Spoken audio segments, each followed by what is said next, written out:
This is a video of the second firing of my gas kiln here on Tybee.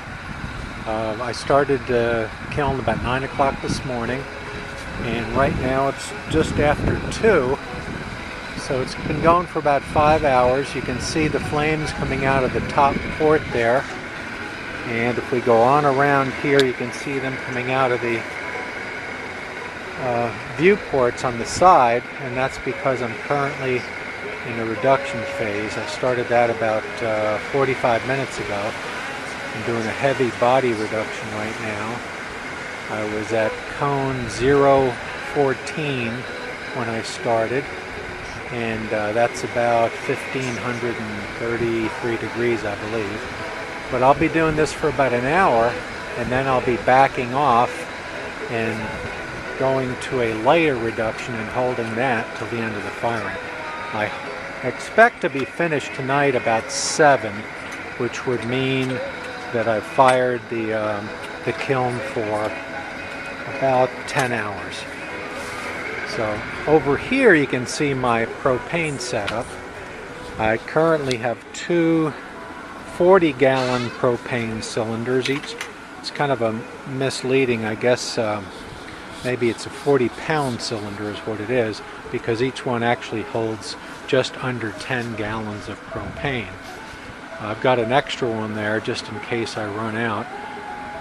First firing I only had one of the larger ones and a smaller one, and I got to temperature, but I wasn't able to maintain temperature for an hour. I wanted to do a 1-hour soak, but I wasn't able to do that, so I went ahead and got a second cylinder, a second large one. And I'm hoping between those two and the emergency small one, I can get to temperature and then hold it for an hour. You can see I've got the 2 tanks manifolded together so that they're both, I guess, being used at the same time. And I've already started to have a little bit of an issue with the tanks getting first condensation on the outside, and then that eventually turns to ice. And you can't see it very well in this picture, but I do have some condensation in the lower half.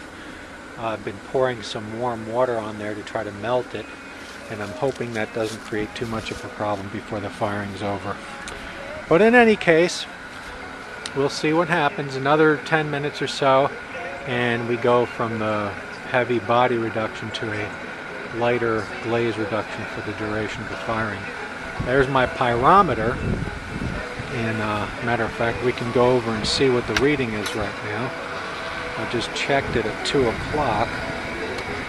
Let's see, I'm not sure if the image will show up on here. Let's see if I push the button. There it is right there. Looks like 1879. So we're kind of holding that, roughly that mid-1800s, upper 1800s for about an hour. And then when I go to the lighter reduction, we should start to see a bit of a temperature rise. And that'll be it for now. Maybe we'll take another video either later today in the firing, or certainly when I open the kiln tomorrow. Well, here we are back at the firing.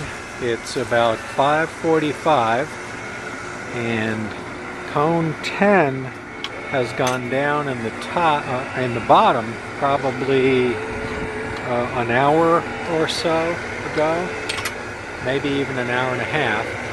But we're still waiting for cone 10 to go down on the top. The tip of it is horizontal, and it needs to actually bend over. Well, here we are. It's about 20 minutes till 7.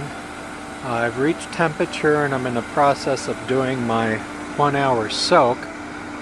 Unfortunately, this time around I had the same problem with the gas supply as in first firing, and that is that my tanks froze up just as I got to the temperature, and I ended up having to turn off the gas, disconnect the first tanks that